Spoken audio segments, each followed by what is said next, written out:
Audio Adventures is a D&D 5th edition podcast that deals with possible themes of gore, trauma, and societal issues.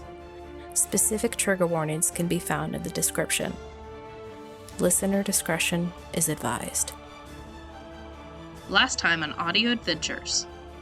Several four-legged creatures just running off in the distance of the forest. Does it sound like they're coming our way?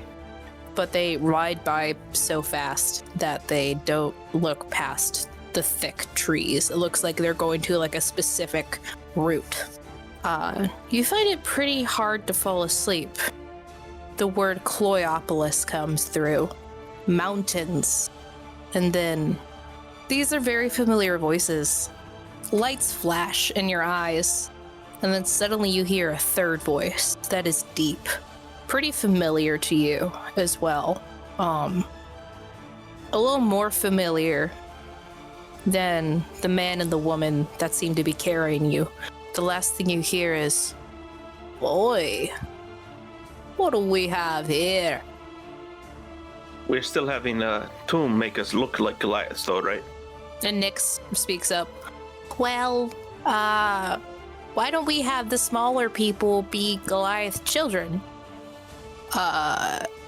Virgil looks up quickly. What? No, I'm coming with you. It's where we're going is way too dangerous. There is no way. I don't know if how we're going to make it through there. All right, why don't we go on a family trip, Belliada?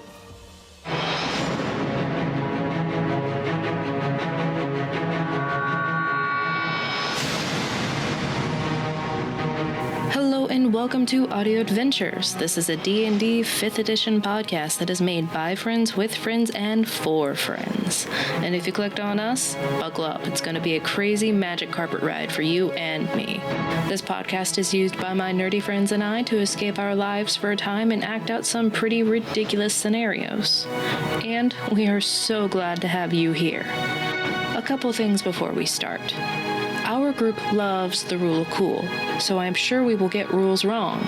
So if we do, please feel free to tell us in a kind fashion down in the comments. Also, if you want to contribute to the fantastical world of Seblos where this campaign takes place, please make a comment and you may be seeing that kobold cleric in the very near future, along with your name in the show as well.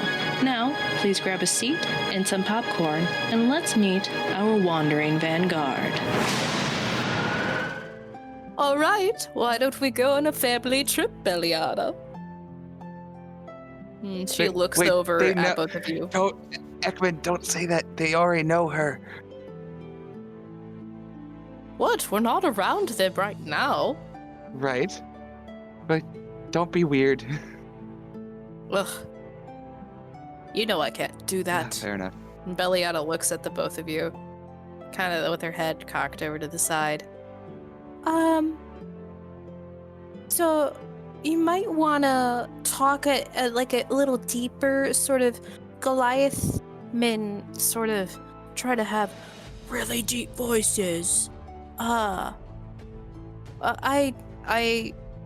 can't really do it, but a lot of them try. Does that apply for me too? Does that apply to me too? Children especially try to sound more manly. Oh boy. Oh boy. I might just not talk. We'll see. Okay, let's go. Oh, okay. We got a game plan.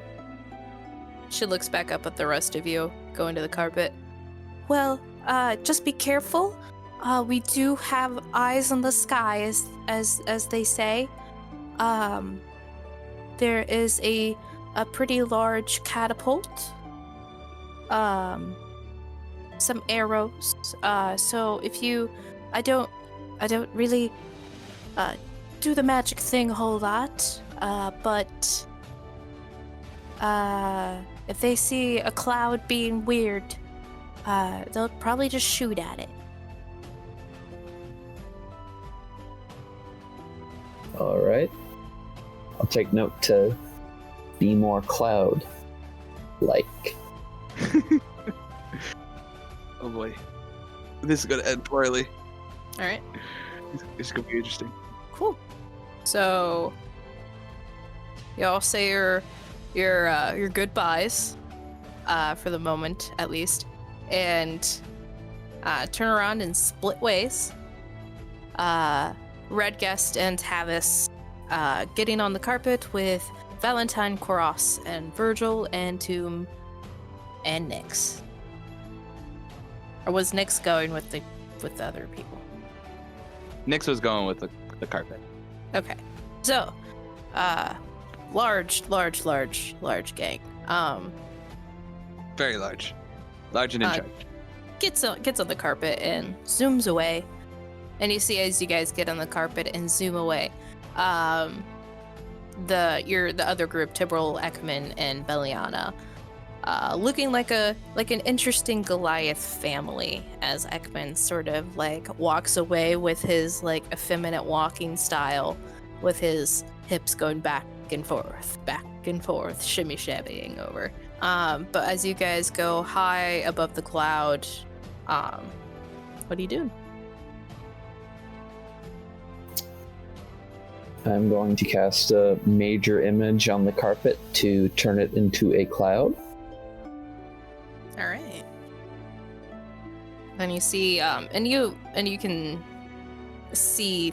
You've made room around to see through it. Yeah. You see, like, as it collects. Are you doing just a white cloud, or? I'm going to match the color of the current clouds in the sky. All right.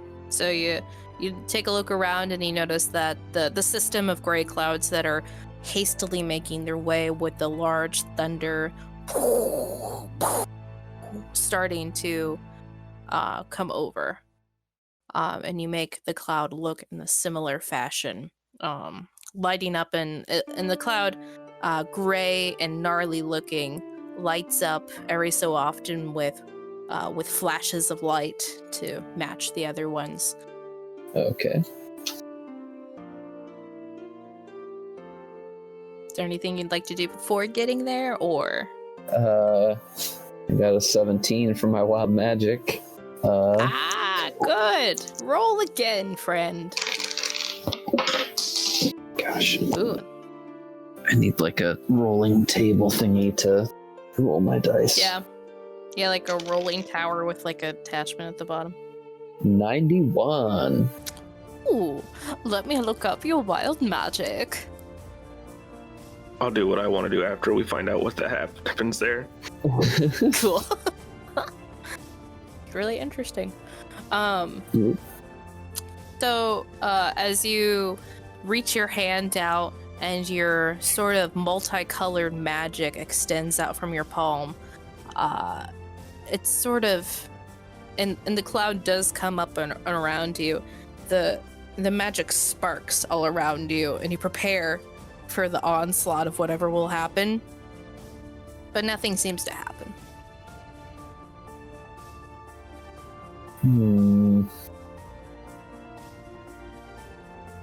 Two red guests cowering behind Tavis. Is that it?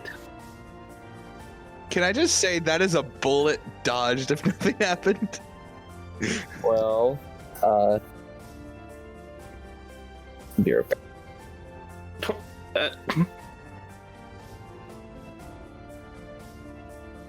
What I want to do involves Tavis, so I need him here.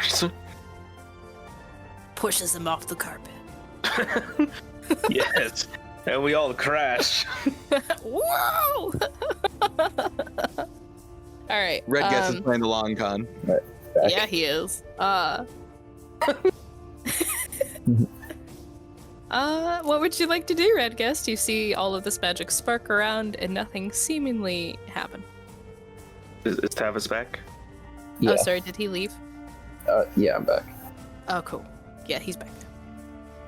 Now that we're not going to die from secondary magic, I know it was. I'm gonna like come over to Tavis and like try to quietly talk to him. I know it was my idea to give them the carpet. I should have asked first. Thinking about it now. I mean, honestly, that was my thought too. I mean, how else are they going to get away from here without? But to make up for it, I want you to have this pearl I got from Lord Device. Oh, well, thank you. I take the pearl. Cool. I will send you that in a second. But that is called the Pearl of Power. Oh. Now, I know I'm very new to this group, and I don't want to overstep, but I noticed that a lot of what we've done has been what Tybral wants to do. I thought you were the leader. Oh no, I mean, we don't exactly have a designated leader. I usually just go with Tybral because often he says what I'm usually thinking first.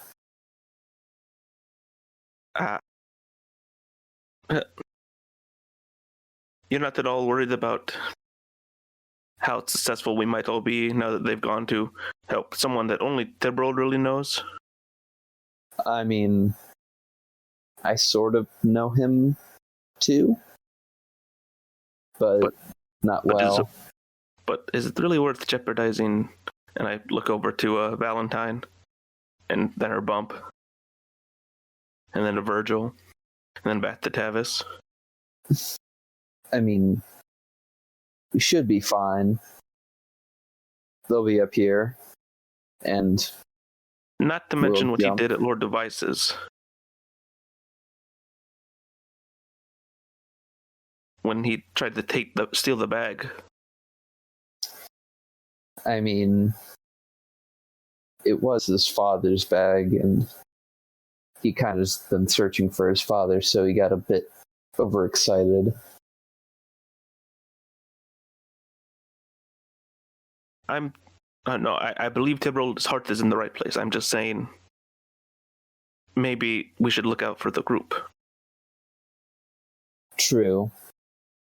Maybe you're doing a great job of flying, buddy. And I pat him on the shoulder and walk and go sit next to Virgil and small talk. Okay. Oh, sorry, I didn't know you were talking still. Oh. Well, I guess that'll have to be something we'll bring up with him later when we get through this portal. Well, I don't want to cause any trouble. I'm just worried about everyone else. True. Well, we'll see how this goes then. I'm sure it'll go well. I have faith in them.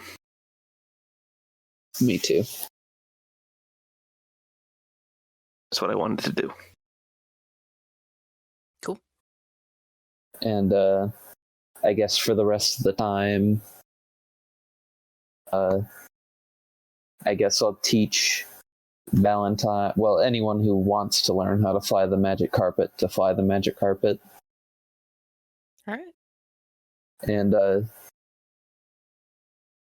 also at the same time try to keep a lookout below while we head to where we're going. Cool. I would say make a intelligence check. Oh, big brain Tavis coming through with his +1 intelligence. Ooh, nat 20. All right. So surprisingly, so you find that you are very effective with giving this information over about how to drive this carpet, what the keyword is. So the DC is a little bit lowered for how your friends will take this information. Koros comes up first, and he looks over at you as you explain like a lengthy explanation of how this works and how you got it and how best to kind of like maneuver and go through. And he's nodding, but you can like look up in his eyes and see that it's not connecting. And as and when you're done with it and you give him the reins over, immediately you all drop like 20 feet. He's like, oh, nope, sorry, that apparently is not my thing. Oh, well. No worries. I mean, not everybody has a flying carpet, so not everybody has to fly a magic carpet. I'm very, I would agree with you. I'm much better on my feet on the ground. I will just allow you all to do this. And then he goes to the back. Valentine then kind of crawls forward. All right. Why don't we take this for a spin? And she grabs hold of it, and the carpet raises back up to where it was. But then you guys suddenly start seeing that you are now turning in a circle as you were driving. Just kind of like lazy Susan style. Turning in a circle. Like you're maintaining height, but you guys can't drive in a straight line without turning. I look over to, I turn to Valentine and I point out that we're slowly driving in a circle, and then I say, well, you're doing a good job keeping the height, but your turning needs a little work. But this is exactly what practice is for.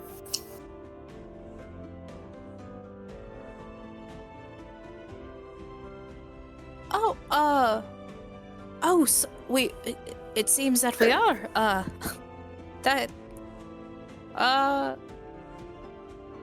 I'll let the next person go. Maybe a break will help. She crawls back. And Virgil comes forward pretty fast, and he's like, all right, let me do it. All right.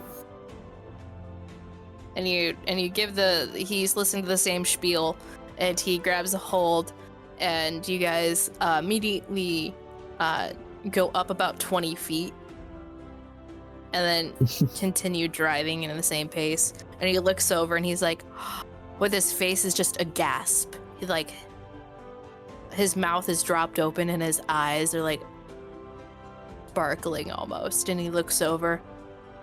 I'm doing it, Tavis. Yeah, you're doing a great job.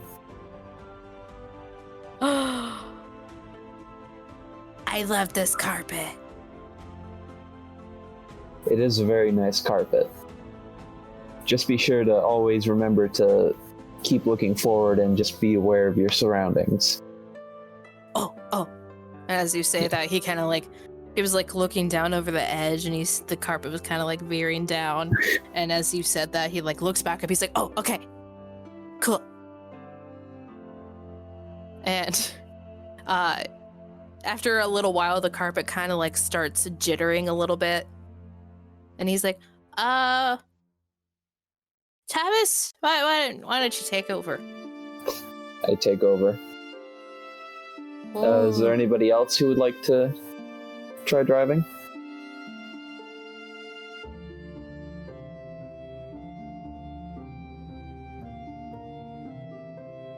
Red guest politely declines. He says out loud. Well, all right. Well, I guess we'll keep going for now. Tomb kind of pokes you on the shoulder, and then points at himself. All right, I hand it over to Tomb. Or no, who is it? It's Tomb. Oh, okay. Thought I heard something else. And you see kind of like when you hand it over to Tomb, he like takes the carpet up like how you said, and the carpet maintains for a while. And then you just kind of see that, and you're like, you look over at Tomb and you're like thinking, man, good job. And then you realize you're getting further away from the encampment. All right, Tomb. Try turning towards the encampment a little bit. We're veering off just a tad. Kind of looks around, noticing you guys are driving backwards. He like holds up a finger, and then the whole carpet turns backwards, and then you guys are going the right direction now, except you're still driving backwards. Not exactly the right way to drive a magic carpet, but then again, it is a magic carpet, so there's really whatever way works. You hear kind of like an excited screech from Tomb. But eventually you take back over, if that's everything that you guys wanted to do. You all start driving a little bit more with more initiative over to the mountain. Tavis, since you are the one that will be driving but handing off the carpet several times as you go over to teach your fellow people how to drive, can you make a performance check for me? Sure. And normally I would say with disadvantage, but you also have magic on your side, so that makes it a straight roll. Okay. All right. I have advantage? No, straight roll. No. Straight roll? Okay. Performance? Yep. Cool. So you rolled a 16, Zach, for your performance check. You are driving.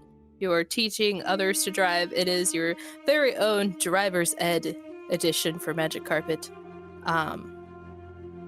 And with your background, your backstory, you were able to kind of like give enough teaching to these individuals who come from this plane, this is an item here that they're not very accustomed to. So you get them to a level, all three of them. More or less, Virgil is the one who progresses faster than the rest. Valentine seems to have some issues, but she can keep it on track and in the sky. Koros just kind of gave up eventually, but he can co-pilot is basically what he said. Tomb makes the most progress, but won't be driving a magic carpet after a little bit. Yeah. You guys get closer and closer, flying over the forest. You eventually see, as you get to the mountain, it is a very, very vast, large encampment up this mountain. You see now what Talon, Tomb's familiar, saw that yesterday sort of scout mission it had. And you see at the base of the mountain, there seems to be more people living there for ease of getting to it. But there's a lot of people, I should say, living at the base of this mountain, and their tents seem to be sort of like the mismatched hides all sewn together. Several common places, so all of them can talk and have conversations with each other, it seems. And as you're going over as a cloud, you can see several of them start to look up at your cloud and then look back at the clouds coming, and then just kind of go back to what they're doing, but walking a little bit faster to do whatever they're doing, seemingly probably getting ready for the storm that is coming. And in the distance behind you, seemingly a very large storm is coming. And as you ascend closer and closer to the top of the mountain, you see the tents go up the side of the mountain. You see the main, or the middle, I should say, actually, the middle part of the mountain, where there is a large dirt circle. And just where Tomb had described to you yesterday night or yesterday dusk, that several Goliaths had been fighting, and several bodies lay around the circle. They all seem to be cleaned up. And while their blood still looks like it is staining the ground, even from here you can see there's several stains across to this brown ground that makes it look like clay color, red clay. You get to the top of the mountain with seemingly no issue. And around to the back, and you are met with the sight of the back of the mountain where there are less people living here and more guards than Beliana actually led on to. Seemingly that she didn't really either know that there is this many guards, or can't or didn't count or something, but there are far more guards than she led on. You see, at the portal itself, you see about 15 guards as you count them. Circled. Not in a literal circle, but like around. There's two right by the door, which Tavis, you remember that being the case as you came through your first time. And then the other guards are sat around in various tactically induced places. And then you look down the mountain and you see several bodies just like combing back and forth on paths that look to be worn by their footfalls. I see the portal though. Yes, you do see the portal. It's a rather large, 10-foot wide portal. So it looks like two people can go through at the same time, and it looks to be about 15 feet tall. It is swirling on the inside, pink in color with some white. And then on the deeper part of the inside, it looks like the color of the portal goes darker purple. Okay. I am going to slowly kind of hover the carpet, but kind of move it slightly, like very, very slowly, as if a cloud was moving in the sky, just kind of around kind of where we are. And I turn to the group and I'm going to say, I'm going to whisper, this is where we're going to wait. We'll just wait here. Sounds good. Tomb nods. Nyx looks up and says, "Why are we whispering?" Just in case that they hear us. I know we're far up, but I don't want to take the chance. Oh, fair. Okay. He goes back to what he's doing. All right. All of you are stationed at your place. And as we cut back over to Tebril, Ekman, and Beliana, I'm going to give you guys a second to do whatever you want, because I have to go to the bathroom again. I was thinking of Jerome when we were talking about maybe being Goliaths in the encampment. I was like, Jerome seems like that kind of guy. Oh, I just realized Tebril doesn't speak giant. This is going to be interesting. Oh no. I don't know if Ekman does, but Beliana does.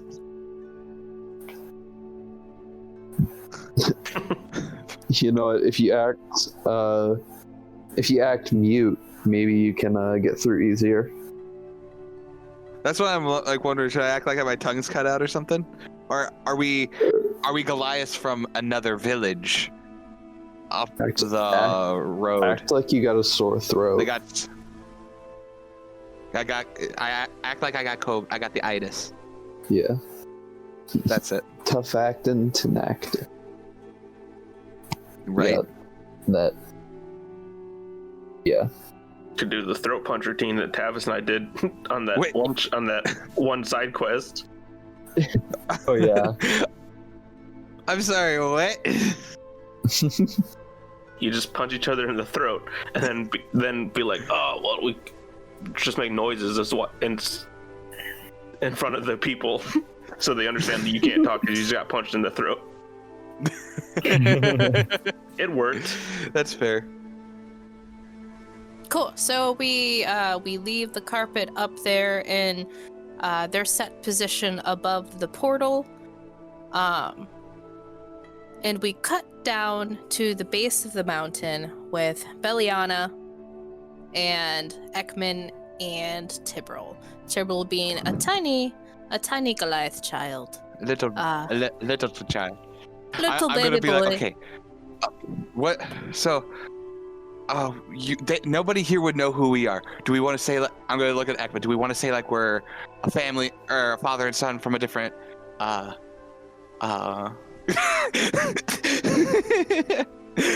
we want to say we're a different family from a different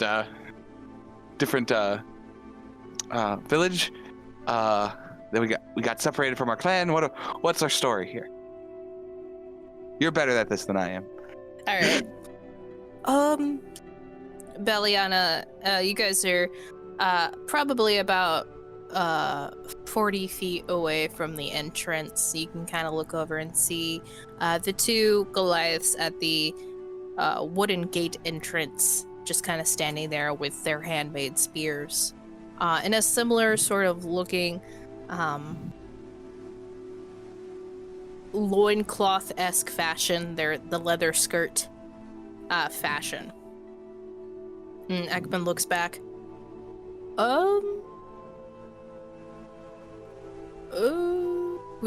We could say we did. Beliana, do Goliath transfer from other villages?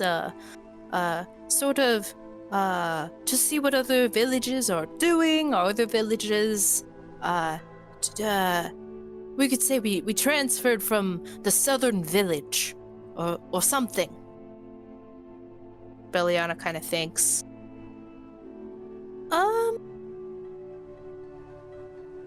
So we have a couple villages. You probably actually pretty much passed one on the way here. And then we do have a couple to the north and the south, but we all pretty much communicate pretty regularly. Because those sort of tribes are like offshoot hunting tribes to make sure that we are well defended, well fortified, well fed, and most importantly, and really to make sure that those lizard folk in the forest don't try to take over. So think if you might be able to pull that off. You might get a lot of questions about a tribe, like a specific tribe. But we're all Valu Kiago, so.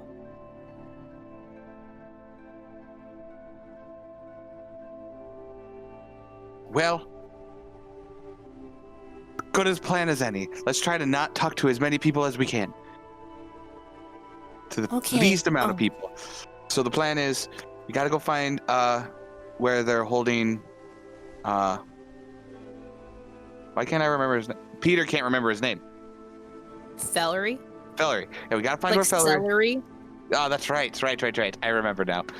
We gotta go find Fellery. Find out where he's being held. Break him out, and meet the party at the portal. Signal them somehow that we are entering, and then go from there.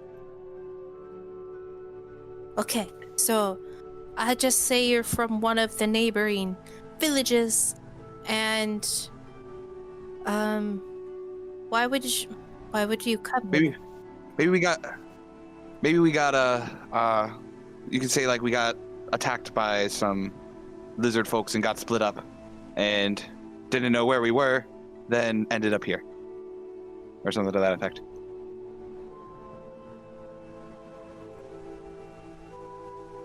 Maybe, maybe that would work.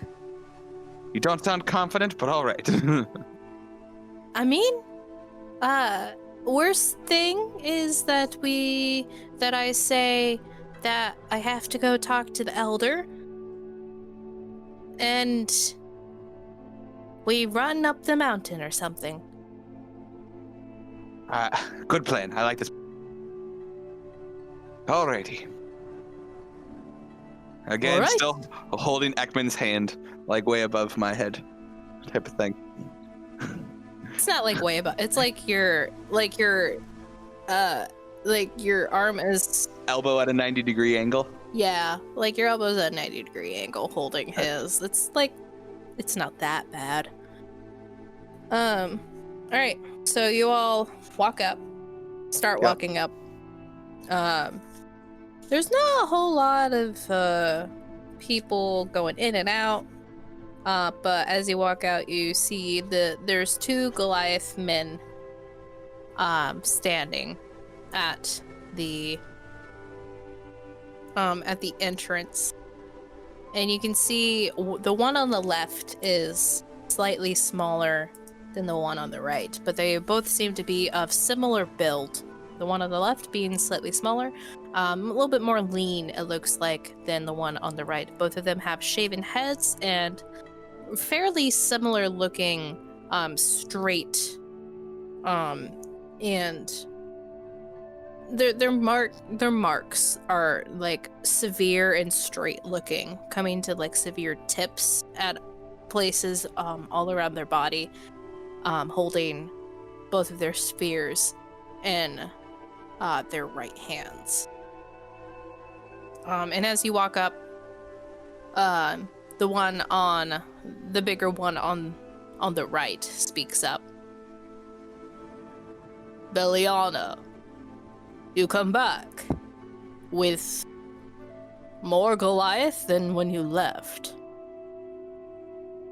Beliana replies, "Oh yes, so I was out doing my normal rounds, figuring out more and more about the nature that surrounds us, for the good of the Goliath." And then they make like a horn signal above their head, all of them at the same time. Like with their two index fingers pointing out of their temple. And then So back. like bullhorn type thing? Yeah. Okay. It seems like a salute. And the one on the left kind of looks at the both of you, not do it, and then continues on. And they told me that they were attacked by lizard folk in the forest, and that the rest of their party got split up, and they were just coming here for refuge for the night before they go back to the northern tribe. And the Goliath kind of looks over at Ekman and you, Tibril, looking you up and down. And Giant looks back at Beliana and says a phrase that you do not know what he just said. Cool. Love it. And Beliana, so he looks back and says, the Giant speaks a lot of sort of like large sounds with back in the throat sounds. as he's talking, you can kind of see that it looks like he's continuing to question. And Beliana replies in Giant. And you can kind of tell that she's like seemingly trying to ward him off and soothe him with her hand gestures. But you don't know if this is gonna go anywhere.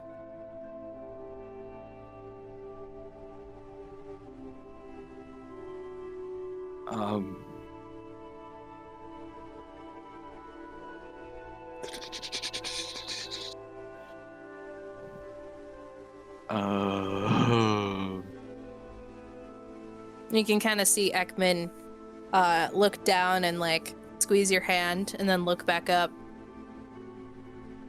And you can see, and his voice comes out strained, but 2 like octaves deeper.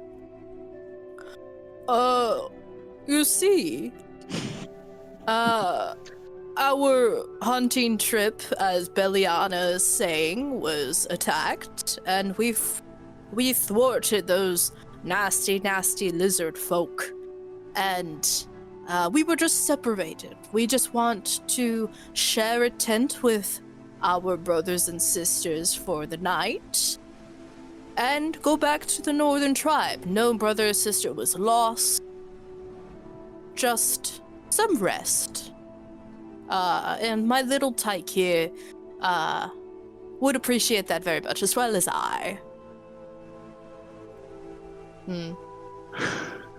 The right Goliath looks up and switches back to common. Interesting. Okay. Please say they're rolling bad. Are they rolling bad? Are they rolling bad? No, what is happening is I'm rolling deception, and then I'm rolling their insight, and I'm getting the exact same roll each time. Good. So the Goliath looks up at him and speaks. And why are you taking a yet in manhood Goliath on a hunting trip? Ekman looks down, looks back up. Why aren't you taking your child on a hunting trip, sir? I thought we wanted to protect the Goliaths and do whatever is the best. And he lets go of your hand and makes the horn. And the rest, and then everyone else does the same, and he looks down at you, making the horn. Tibril. I'm gonna make the horn. Everyone kind of holds it for like a second, and then puts it back down, and he comes back to holding your hand. Is it not the best to have our children, the future of our Goliath people, learn at a young age how to provide?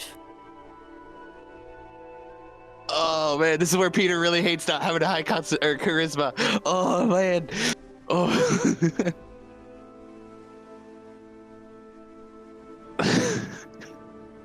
Sorry, this is exactly like those memes where the DM has to be the the 2 NPCs going back and forth at something, and right? I fully understand how that feels now. I'm so sorry. This is if Tibril tried to talk, he would just talk like this the whole time. He couldn't do it. Okay. And he looks up at the Goliath. And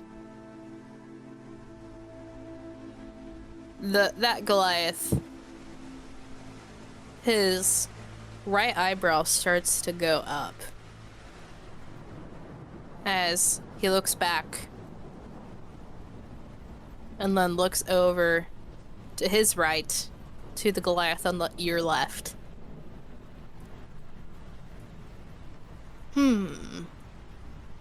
Ognak, What do you think? And then Ognak looks over at you all. What does he think? Huh. What does Okma? What is Okma's this guy's story? What is his driving force? What does he think? What is he really? What is his plot in life? Let me just refer to my notes. Wait. I'm gonna do something. Because I read about insight some more. Found out there's some things about it. I'm gonna do an insight check on the one who's kind of like sketch about, who's all sus about us. I'm just going to see if I can notice anything about him that I can make a psionic link with Ekman to tell him. It's like, hey, ask, or this is something that you could use to get, maybe help get, convince him, type of thing. Or, yeah, that's what I'm going to do. Okay, make an insight check. 21. Okay. So you look over at the Goliath in front of you, who has done most of the talking this entire time. And you can see that he is a very sturdily built Goliath. You look down at his feet, and they look to be very largely calloused, and his legs look to be very largely muscled. And as he looks really just kind of like the picture boy. Picture the cover boy, actually, I should say. The cover boy of the Goliath health. And he looks very sure of himself. And pretty suspicious of these new Goliaths that they have never seen before. That seemingly left their party and is now trying to get into their home. Okay. And with the, what was it, 21, 22? 21. 21. 21? You see that he doesn't have very many physical issues. It looks like he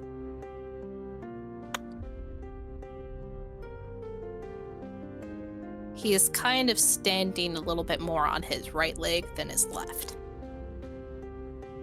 Does it remind me of like a hunting injury, or It looks like he either naturally just leans that way, or it could be a very, very old hunting injury that has healed. would my 15 or would my medicine, my knowledge of medicine, would that help me like decipher which one it would be? Not really. Not really. I'm gonna make a psionic link with Ekman. Really, there's no movement besides me just looking up at him and then looking back. And I'm gonna say, Ekman, this guy is very confident in himself. You might be able to play that up if you can. Maybe we can convince him to let us in. Give him some compliments. He seems to be a very well-versed hunter. So see, maybe something like that will help us get past him. You hear like a very Ekman-like, not trying to strain his throat chuckle. Compliments, Don't flirt with him. Compliment him. That's what compliments are. You can compliment somebody without flirting with them. You can? Yes. Just tell him like something about how he must be a very strong hunter. Probably has hunted many of beasts in the area. And I bet any children you have are well-versed hunters as well, or something to that effect. Okay, I kind of just dissed his children, but we'll see where that gets us. Oh, that's fair. Alright. And Ekman kind of looks back and his like stature kind of like shifts a little, as his chest kind of puffs forward. Oh no. Oh no. Wait, sorry. Let me get his voice. His strained voice. Gotta go back to Gruff. I'm sorry, brother, but could you remind me of your name? I am a bit forgetful sometimes. And wow, Ekman's coming out. All right. I mean, he's already come out, but you know. You know what I mean, you scrub. Alright. Cool. And his chest puffs forward, and he kind of like leans forward and blinks slowly, looking directly in this Goliath's face. And this Goliath leans back a little bit. And he says, well, brother, my name is Kordak, Swifthand Kaluviago. Now, and that's Koradak. Kork. Like Legend of Korra. Mm-hmm. DAK. DAK. Got it. And he looks up at Ekman, leaning forward a little bit more after he leaned back. And pray tell, remind me what your name is, brother.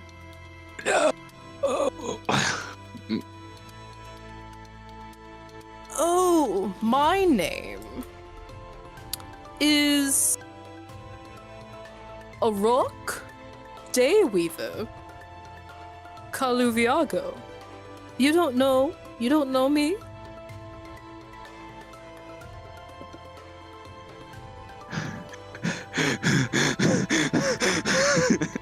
Kordak raises his eyebrow. I can't say that I remember you, brother, but after all, if you all are brothers and sister, looking at Beliana, who kind of does like a slight gulp, we of course must help each other. Isn't that right, Ognak? And Ognak nods.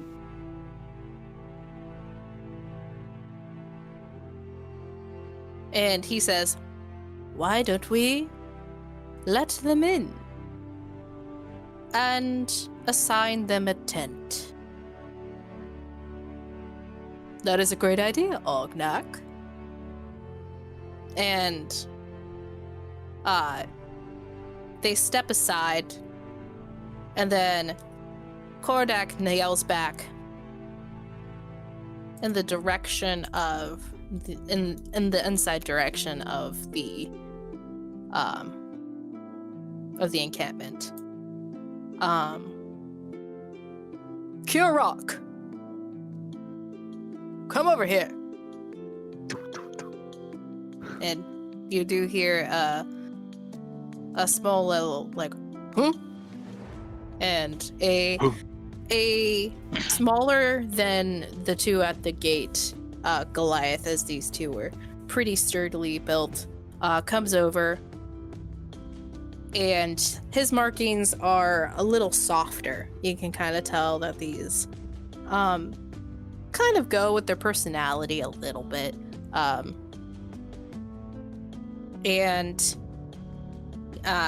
he has green eyes and is more lean than the others, but he carries a very similar spear, and he comes up. You called Kordak Ognak? Or Ograk? Wait, knock? Yes, there we go.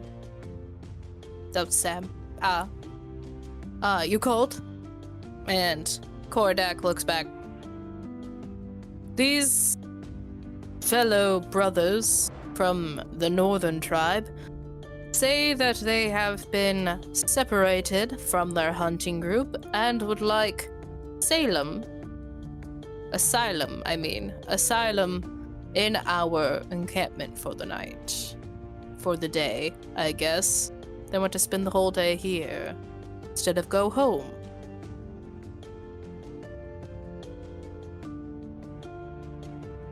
Would you lead them to a recently emptied tent? And Kilrock nods and makes the same similar sort of like horn gesture and motions for you to follow. Okay, let's follow him. Alright. All of you wander in. Beliana kind of whispers over to the both of you.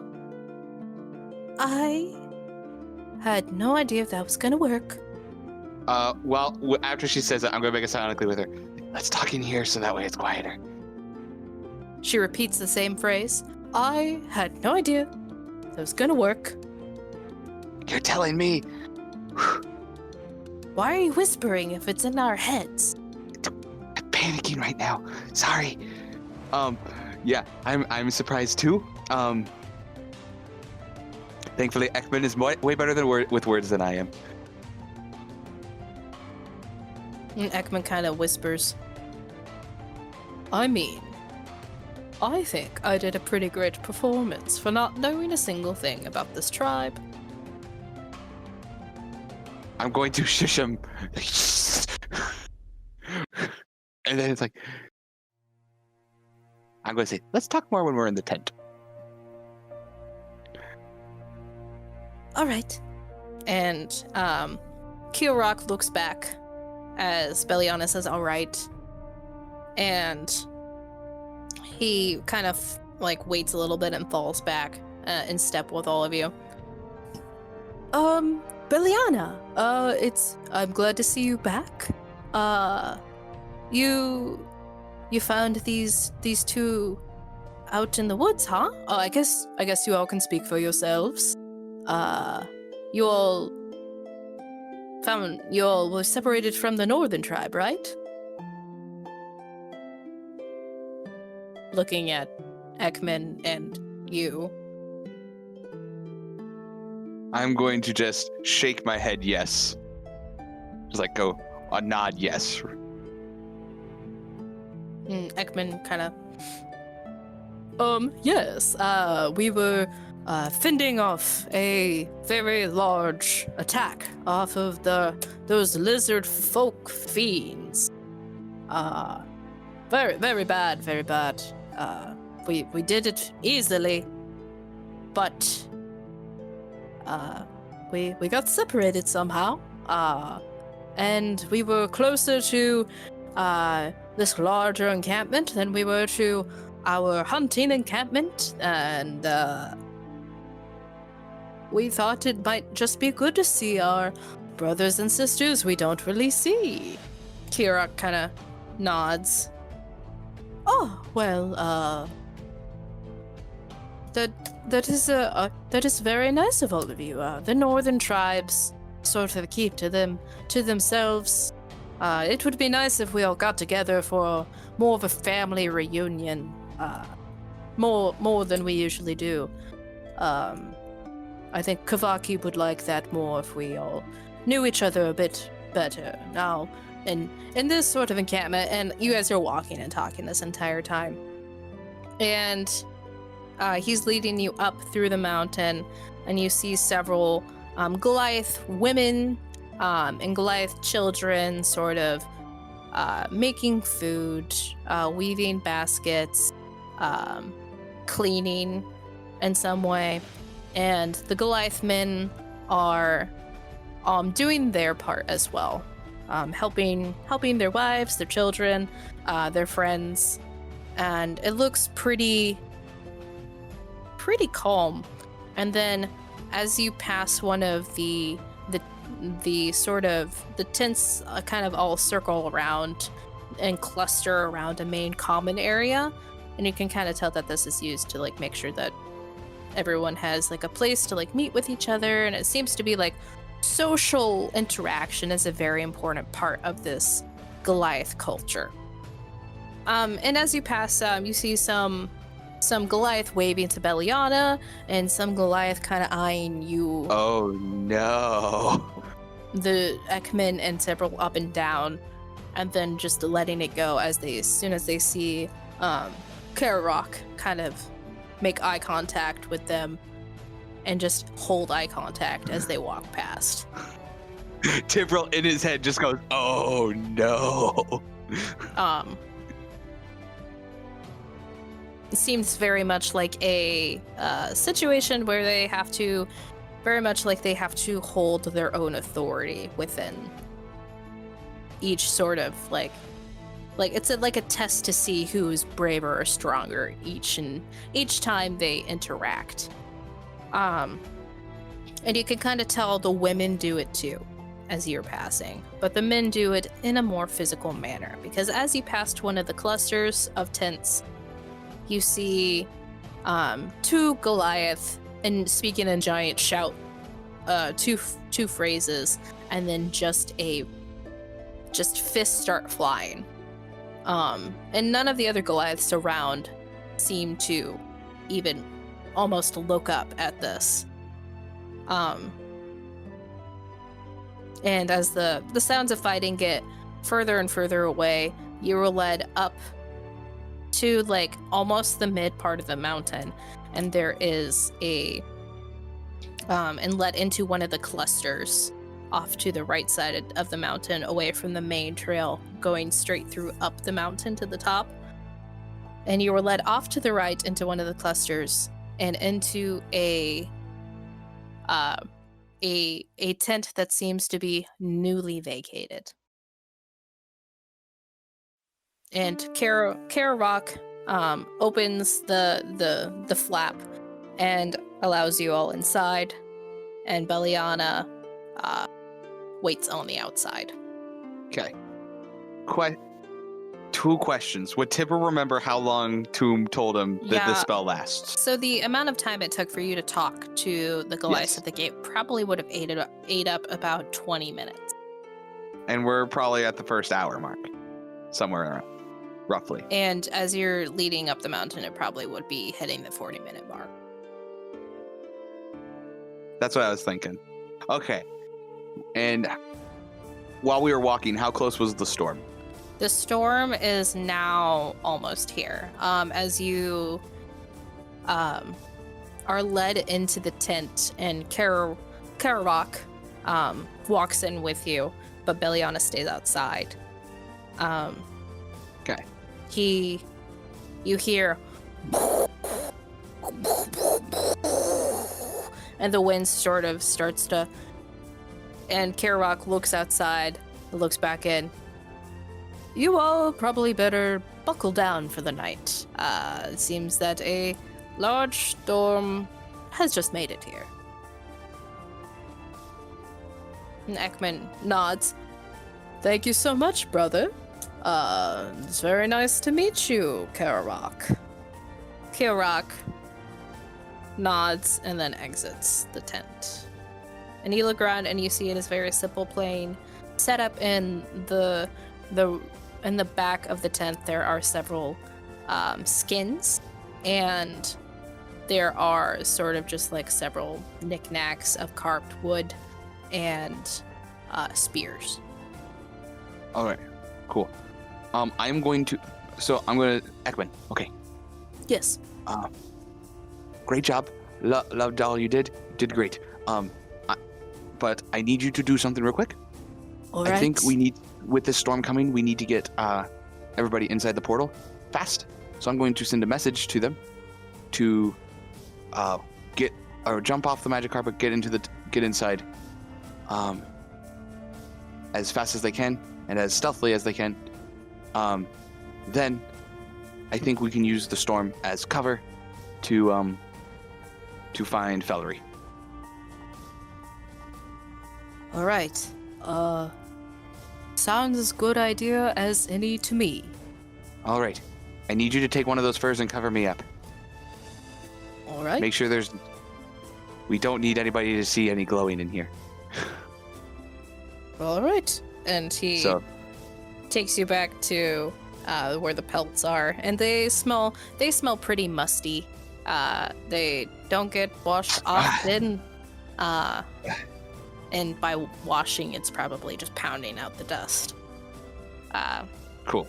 And he lays several musty-smelling animal skins on top of you. Good. I'm going to spend 4 focus points and send a message to, or cast sending, and send a message to Tavis. So Tavis, you hear in your head, get into the portal. The storm is coming. We're going to use that as cover. Do anything you need to get in, and then get Valentine and the family out of there safely. And that was this episode of Audio Adventures. Thank you so much for being here. Please like, comment, and subscribe, and most of all, please share to get out the word so we can share our story with you and keep doing what we're doing. If you have an idea for an NPC, a shop, or even an encounter, please comment down below. You might be seeing any of those in the next session or maybe even the upcoming sessions. Again, thank you so much for being here, and we will see you next week. Please stay safe, everyone, and wear those seatbelts.